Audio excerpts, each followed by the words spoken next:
ඔයාට බිස්නස් එකක් තියනවාද?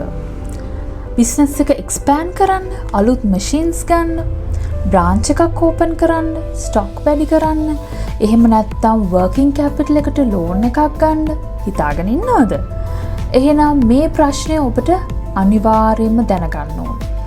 බැංක් එක ලෝන් එක අප්‍රූව් කරන්න කලින් මගේ බිස්නස් එක ගැන ඇත්තටම මොනවද බලන්න. මේ ප්‍රශ්නේ ඔයාටත් ඇති. ගොඩක් බිස්නස් ඕනර්ස්ලා හිතන්නේ මට හොඳ බිස්නස් එකක් තියෙනවා, මගේ සේල්ස් හොඳයි, ඒ නිසා බැංක් එක ලෝන් එක අනිවාර්යෙන් දෙයි. නමුත් බැංක් එක බලන්නේ සේල්ස් විතරක් නෙවෙයි. ඔබේ cash flow, profitability, repayment capacity, credit history, business experience, collateral, industry risk, මේ වගේ කරුණු ගොඩක් එකට ඉවැලුවේට් කරලා තමයි ලෙන්ඩින් ඩිසිෂන් එකක් බැංක් එක ගන්න. ඒ නිසා අද වීඩියෝ එකෙන් අපි බලමු බැංක් එකක් බිස්නස් ලෝන් එකක් අප්‍රූව් කරන්න කලින් බලන ප්‍රධාන කරුණු 10ක් මොනවද කියලා. ඉතින් ඔයා මේ රැඳිලා ඉන්නේ ඕකි කන්සල්ටන්සි YouTube channel එකත් එක්ක. මම ෆෝර්මර් බැංකර් කෙනෙක්, ලෙක්චරර් කෙනෙක්, ඒ වගේම අවුරුදු 16ක විතර එක්ස්පීරියන්ස් තියෙන qualified financial professional කෙනෙක්. ඔයා තාමත් මගේ channel එකට අලුත් නම් දැන්ම පහලින් තියෙන subscribe button එක press කරලා channel එකට එකතු වෙන්න, මගේ social mediaත් follow කරන්න. එහෙනම් අපි යමු වීඩියෝ එකට. මේ වීඩියෝ එක skip කරන්න නැතුව අන්තිම වෙනකම් බලාගෙන ඉන්න. මේ අන්තිම වෙද්දි ඔයාට දැනගන්න පුළුවන් ඔයාගේ ලෝන් එකත් කොහොමද කිසිම ප්‍රශ්නයක් ඇති වෙන්නේ නැතුව බැංක් එකෙන් අප්‍රූව් කරගන්න කියලා. ඉතින් මුලින්ම බැංක් එකට අවශ්‍ය වෙනවා ඔබේ බිස්නස් එක ගැන ක්ලියර් අන්ඩර්ස්ටෑන්ඩින් එකක්. ඔබ මොන බිස්නස් එකක්ද කරන්නේ? ඔබේ කස්ටමර්ස්ලා කවුද? ඔබේ ඉන්කම් එක earn කරන්නේ කොහොමද? ඔබේ මේන් ප්‍රොඩක්ට්ස් ඇන්ඩ් සර්විස් මොනවද? බිස්නස් එක කොච්චර කාලයක් ඔපරේට් වෙලා තියෙනවද? ඒ වගේම බිස්නස් එකේ ෆියුචර් growth පොටෙන්ෂියල් එක කොහොමද? බැංක් එකට වැදගත් වෙන්නේ ඔබේ බිස්නස් එක සස්ටේනබල්ද ඒ කියන එක බලා ගන්න. ඒක නිසා ලෝන් ඇප්ලිකේෂන් එකේදී බිස්නස් එක ගැන ක්ලියර් එක්ස්ප්ලනේෂන් එකක් දෙන්න පුළුවන් වීම ඉතාම වැදගත් වෙනවා. ඒක තමයි පළවෙනි දේ. බිස්නස් එක ඇත්තටම කොච්චර හොඳද කියන එක තමයි පළවෙනි කරුණ. බැංක් එකක් බිස්නස් ලෝන් එකක් ඇප්ලයි කරන කස්ටමර් කෙනෙක්ගෙන් බලන්න. ඒක තමයි පළවෙනි කරුණ. දෙවෙනි කරුණ වෙන්නේ රෙවෙනියු, සේල්ස් ඇන්ඩ් රෙවෙනියු. මේ කියන්නේ සේල්ස් රෙවෙනියු කියන්නේ බිස්නස් එකේ ඇනුවල් සේල්ස් කොච්චරද? එහෙම නැත්නම් ඇනුවල් රෙවෙනියු එක කොච්චරද? මන්ත්ලි සේල්ස් ට්‍රෙන්ඩ් එක කොහොමද? සේල්ස් වැඩි වෙනවද? අඩු වෙනවද? එහෙම නැත්නම් එකම මට්ටමේ තියනවද? උදාහරණයක් විදිහට අපි තුන් බිස්නස් දෙකක් තියෙනවා A and B.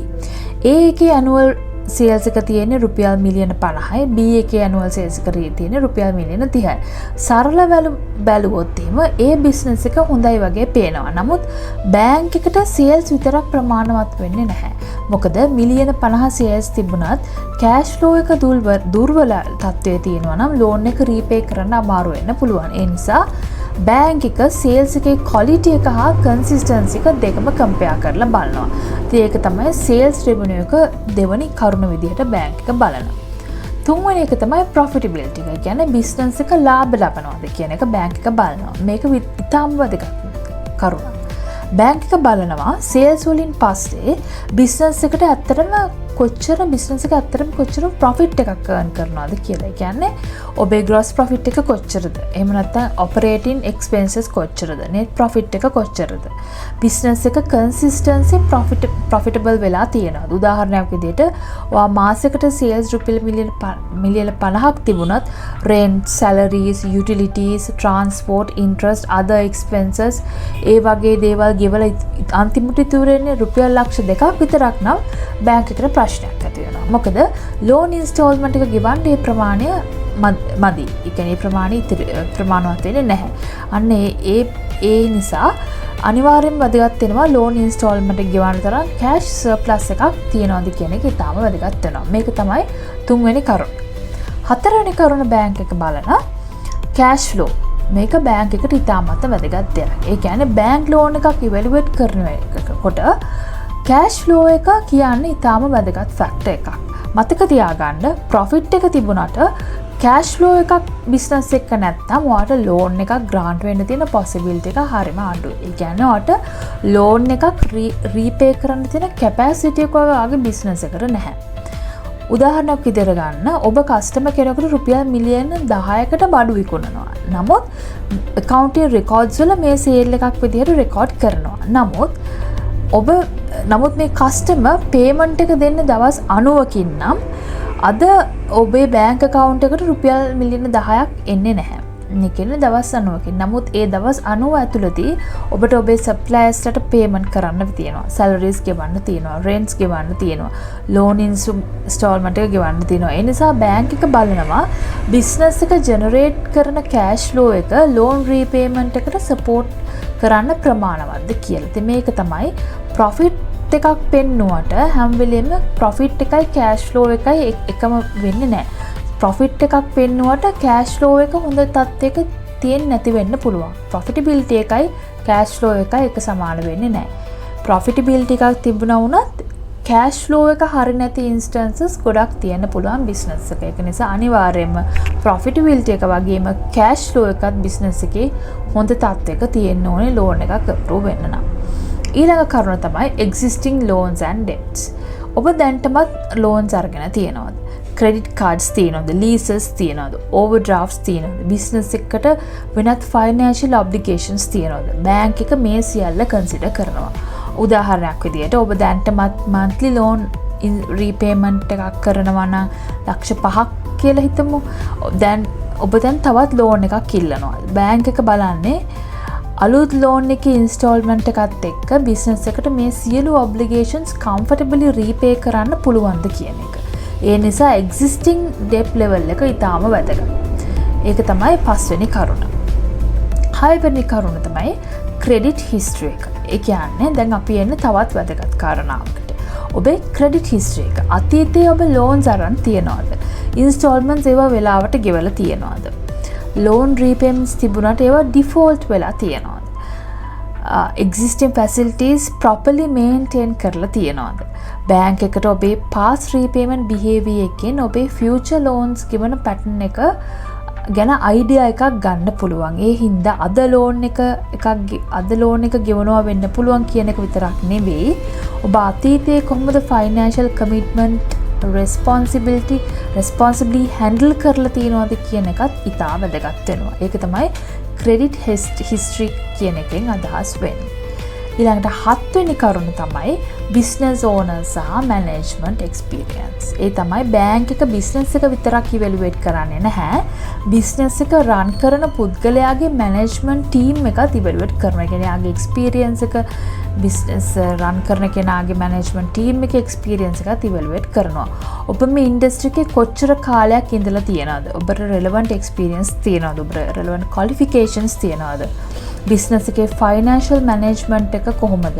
business එක properly plan කරනවද? උදාහරණයක් විදිහට අලුත් business එකක් ආරම්භ කළා මාස 6ක් ඇතුළතදී ලොකු loan එකක් ඉල්ලනවා නම් බැංක් එකට risk එක වැඩි වෙන්න පුළුවන්. නමුත් ඒ business එක run කරන ඕනට industry එකේ අවුරුදු 10ක විතර ලොකු experience එකක් තියෙනවා නම් ඒ බැංක් එකට ඒක positive factor එකක් වෙන්න පුළුවන්. ඉතින් මේක තමයි business එකේ ඕනගේ experience එක industry experience කියන එකෙන් අදහස් වෙන්නේ.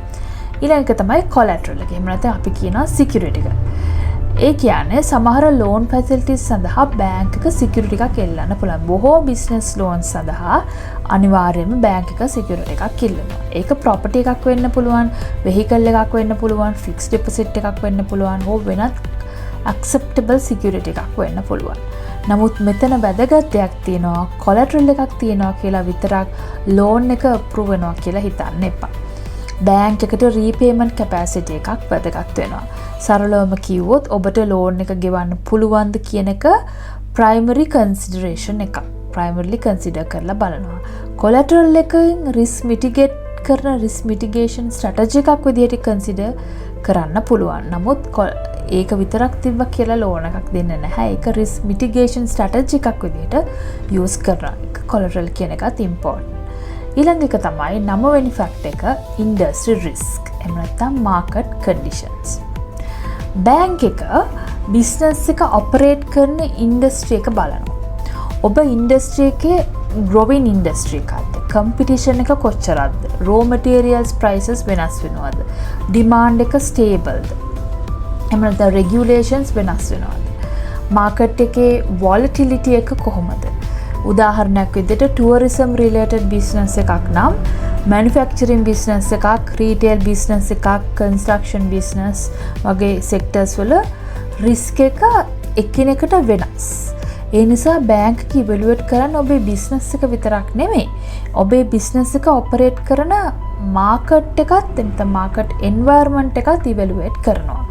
ඒක තමයි ඉන්ඩස්ට්‍රි රිස්ක් නැත්නම් මාකට් කන්ඩිෂන්ස් කියලා කියන්නේ. ඊළඟ ෆැක්ටර් එක තමයි ලෝන් එක ගන්න මොකටද කියන එක. නැත්නම් පර්පස් එක. අවසන් කරන විදිහට ඔබ ලෝන් එක ගන්න මොකටද කියන එකත් ඊටාම වැදගත් වෙනවා. ඔබ ලෝන් එක ගන්න මැෂිනරි එකක් මිලදී ගන්නද, එහෙම නැත්නම් බිස්නස් එක එක්ස්පෑන්ඩ් කරන්නද, එහෙම නැත්නම් ස්ටොක් පර්චේස් කරන්නද, වර්කින් කැපිටල් සඳහාද, බිල්ඩින් එකක් කන්ස්ට්‍රක්ට් කරන්නද, නිව් බ්‍රාන්ච් එකක් ඕපන් කරන්නද, එහෙමත් නැත්නම් එක්සිස්ටිං ඩෙබ්ට් එකක් සෙටල් කරන්නද. බැංක් එකට ක්ලියර් පර්පස් එකක් තිබීම ඉතාම වැදගත්. ඒ වගේම ලෝන් එකෙන් ජෙනරේට් වෙන ඇඩිෂනල් ඉන්කම් එකක් මොකක්ද කියන එක කන්සිඩර් කරලා බලනවා මේ ලෝන් එක ගද්දී. ඒ කියන්නේ එක්ස්ප්ලේන් කරන්න ලෝන් එකෙන් වෙන ඇඩිෂනල් ඉන්කම් එක එක්ස්ප්ලේන් කරන්න පුළුවන් නම් ඔබේ ප්‍රොපෝසල් එක තවත් ස්ට්‍රෝං කරන්න පුළුවන්. මේ ලෝන් එකෙන් වෙන ඇඩ්වාන්ටේජ් එක මොකක්ද කියන එක ඔබට ජස්ටිෆයි කරලා පෙන්නන්න පුළුවන්. ඉතින් මේ ෆැක්ටර්ස් 10 තමයි බේසිකලි ලෝන් එකක් ගද්දී බැංක් එක ඉවලුවේට් කරලා තියෙන ෆැක්ටර්ස්. ඉතින් බැංක් එකක් බිස්නස් එක ඉවලුවේට් කරනකොට බලන ෆයිනෑන්ෂල් රේෂියෝස් කීපයකුත් තියෙනවා. දැන් මේක ටිකක් ටෙක්නිකල් දෙයක්. නමුත් මම මේක ටිකක් පැහැදිලි කරන්නම් ලේසි විදිහට. බිස්නස් ඕන කෙනෙක් විදිහට මේ රේෂියෝ ගැනත් බේසික් අන්ඩර්ස්ටෑන්ඩින් එකක් තියෙන එක ටිකක් වැදගත් දෙයක්. බැංක් එකක ෆයිනෑන්ෂල් ස්ටේට්මන්ට් ඇනලයිස් කරනකොට profitability ratios, liquidity ratios, leverage ratios, debt service ratios and cash flow indicators වගේ දේවල් බලන්න පුළුවන්. උදාහරණයක් විදිහට current ratios කියලා කියනවා බිස්නස් එකට short term liabilities ගෙවන්න ප්‍රමාණවත් current assets තියනවාද කියලා බලනවා මේ current ratios වලින්. ඊළඟට debt to equity ratios කියලා ratios જાතියක් තියෙනවා. ඒ බිස්නස් එක කොච්චර debt මත depend වෙනවද කියලා මේකෙන් තේරුම් ගන්න පුළුවන්. ඊළඟට debt service coverage ratio කියලා තියෙනවා. මේක very important ratio එකක්. බිස්නස් එක generate කරන cash flow එකෙන් loan repayment obligations cover කරන්න ප්‍රමාණවත්ද කියන එක evaluate කරන්න භාවිතා කරන වැදගත් indicator එකක් තමයි මේ debt service cover ratio කියන එක. ඒක නිසා bank loan එකකට apply කරන්න කලින් ඔබේ ෆයිනෑන්ෂල් ස්ටේට්මන්ට්ස් වල නම්බර්ස් ටික විතරක් බලන්න නැතුව මේ නම්බර්ස් බිස්නස් එක ගැන කියන්නේ මොනවද කියලා එකත් තේරුම් ගන්න පුළුවන් නම් ඊටාම එක වැදගත්. ඉතින් ඊළඟට අපි බලමු ලෝන් එකක් රිජෙක්ට් වෙන්න පුළුවන් common reasons මොනවද කියලා. මෙන්න මේවා තමයි ලෝන් එකක් රිජෙක්ට් වෙන්න පුළුවන් common reasons කීපයක්. එකක් තමයි poor cash flow. අනිත් එක තමයි ගොඩක් high existing debt. දැනට ඔබ ගොඩක් debt අරන් තියනවා නම් ඒක එක හේතුවක් වෙන්න පුළුවන්. ඊළඟට weak repayment history. කලින් ගත්ත ණය හරියට ගෙවලා නැත්නම් ඒක එක හේතුවක්. incomplete financial records. ඔබේ financial records, ඔබේ financial statements හරියට නැත්නම්, ඒවා හරියට record වෙලා නැත්නම් ඒක එක හේතුවක්. unclear purpose of the loan. loan එක ගන්න නිශ්චිත හේතුවක් නැත්නම්, කියන ඔබට නිශ්චිත හේතුවක් ඔබට ඔප්පු කරලා පෙන්නන්න, ඔබ justify කරන්න පුළුවන් හේතුවක් නැත්නම් ඒකත් එක reason එකක්.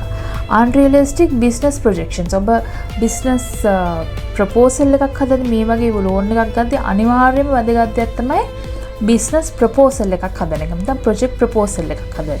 ඉතින් මේ business proposal එක හදද්දී අනිවාර්යයෙන්ම ඒ සඳහා සුදුසුකම්ලත් ඒ සඳහා එක්ස්පීරියන්ස් තියෙන කෙනෙක් හදවා ගත යුතුයි. මොකද මේතෙන්දී අපි අනිවාර්යයෙන්ම මෙතෙන්දී cash flow projection එකක් ඇතුළත් කරනවා මේ වගේ business flow නැත්නම් business projection එකකදී, cash flow projection එකකදී මේ වගේ unrealistic business projections දාපු වෙලාවකදී මේ වගේ loan එකක් reject වෙන්න අවස්ථාව තියෙනවා. ඉතින් මේ වෙලාවේදී මම මතක් කරන්න කැමතියි Auki Consultancy අපි business projections මේ වගේ cash flow projections project proposals business proposals කරනවා මේ වගේ loans ගන්න බලාපොරොත්තු වෙමින් ඉන්න අයට ඉතින් ඔයාටත් ඒ වගේ අවශ්‍යතාවයක් තියෙනවා නම් මේ වගේ loan එකක් ගද්දී business proposal එකක් project proposal එකක් හදාගන්න අපිව contact කරන්න මම පහළ description box එකේ අපේ contact details අපේ website ඒ විස්තර mention කරන්න අපිව contact කරන්න ඔයාටත් ඒ වගේ අවශ්‍යතාවයක් තියෙනවා නම් අපි හරි විදිහට ඔබේ අවශ්‍යතාවයට අනුව bank loan එකක් apply කරද්දී සහාය වෙන අවශ්‍යතාවන් වලට අනුව ඔබට අවශ්‍ය විදිහට අපි මේ විදිහට project proposal එක business proposal එක හදලා දෙන්න අපි සූදානම්ින් ඉන්නවා. ඒකත් ඒ වෙලාවේ මම මතක් කරේ ඔබේ ඒ සේවාවත් අපි සිදු කරනවා. ඒ වගේම අනිත් රීසන් එක තමයි low profitability එක. ඒ වගේම තමයි poor business management එක, high industry risk, insufficient security where security is required. හරි security එකක් දුන්නේ නැති වුනහම ඒ වගේ reasons එනත මේ reasons ටික තමයි loan එක reject වෙන්න හේතු. ඉතින් loan application එකක් ඔබ දෙද්දී අනිවාර්යෙන්ම ඔබ මෙන්න මේ ටික කලින් කරන්න පුළුවන් නම් ඔබේ loan එක approve කරගන්න තියෙන අවස්ථාව ඔබට ගොඩක් වැඩි. පළවෙනි දේ තමයි financial statements හරියට update කරගන්න. ඊළඟට bank statements properly maintain කරගන්න. existing loans වල commitments හරියට review කරන්න. ඒ වගේ arrears තියෙනවා නම් ඒවා හරියට ගෙවන්න, ඒවා update කරගන්න. cash flow focused එකක් prepare කරන්න. මම කලින් කිව්ව විදිහට සුදුසුකම් තියෙන ඒවා පිළිබඳ expert කෙනෙක්ගෙන් හරි project proposal එකක් cash flow focused එකක් හරියට prepare කරගන්න. loan එකේ exact purpose එක define කරගන්න. loan amount එක realistic විදිහට calculate කරගන්න. repayment plan එකක් prepare කරගන්න. business projections realistic assumptions මත prepare කරන්න. business ඒකත් business project proposal එකේම කොටසක්. ඒ විදිහට හරි විදිහට business project proposal එකක් හදාගන්න. required documents කලින් ready කරගන්න. ඔබේ business එකේ strengths සහ risk ගැන clear understanding එකක් තියාගන්න. ඉතින් මේ දේවල් ටික ඔබට ලෑස්ති කරගන්න පුළුවන් නම් මේ steps ටික ඔයගලන්ට follow කරගන්න පුළුවන් නම් ඔබේ loan එක approve කරගන්න තියෙන possibility එකත් වැඩි. ඉතින් final message එක විදිහට මට කියන්න තියෙන්නේ bank loan එකක් දෙන්නේ ඔබට money අවශ්‍ය නිසා නෙමෙයි bank එකට අවශ්‍ය වෙන්නේ. bank එකට අවශ්‍ය වෙන්නේ මේ customer මේ business එකට මේ loan එක responsibly prepay කරන්න පුළුවන්ද කියන එක bank එක තහවුරු කරගත්තොත් තමයි bank එක ඔයාට loan එක දෙන්නේ. ඒකට ඒ කියන ඒ ප්‍රශ්නෙට satisfactory answer එකක් ලබා ගන්න ඒ නිසා loan application එකක් කියන්නේ මට සල්ලි ඕනේ කියන request එක විතරක් නෙමෙයි. ඒක ඔබේ business එකේ financial strength, cash flow, repayment capacity, management capacity, future potential එක පෙන්වන්න පුළුවන් business proposal එකක්. loan එකක් ඔයා request එකක් කරනවා කියලා කියන්නේ. ඉතින් ඔබ මේ කරුණු හොඳට තේරුම් ගන්න ඕනේ loan application එකක් ඉදිරිපත් කරද්දී. ඒ වගේම ඒ අර කලින් මම මතක් කරපු දේවලුත් ඒ ස්ටෙප්ස් ටිකත් follow කරලා loan එකක් bank එකට ඔයා ඉදිරිපත් කරනවා නම් apply කරනවා නම් ඒ ස්ටෙප්ස් ටිකත් follow කරලා ඔය තම නිවැරදි ආකාරයට ඔයාගේ loan application එක බැංකුවට ඉදිරිපත් කරොත් ඔයාගේ loan එක reject වෙන්නේ නැතුව bank එකෙන් loan එක ලබා ගන්න පුළුවන් වෙනවා. ඉතින් ඔයත් business owner කෙනෙක් නම් දැන් ළඟදී loan එකක් ගන්න බලාපොරොත්තු වෙමින් ඉන්නවා නම් මේ වීඩියෝ එක save කරන්න, like කරන්න, comment කරන්න, එවගේම share කරන්න ඔයගේ යාළුවන්ටත් බලන්න share කරන්න. ඒ වගේම මේ වගේ business finance related videos, self development related books review කරන videos ඉදිරියටත් බලන්න කැමති නම් Auki consultancy channel එක subscribe කරන්න, මගේ social media follow කරන්න. තවත් මේ වගේ වීඩියෝ එකකින් නැවත හම්බෙමු.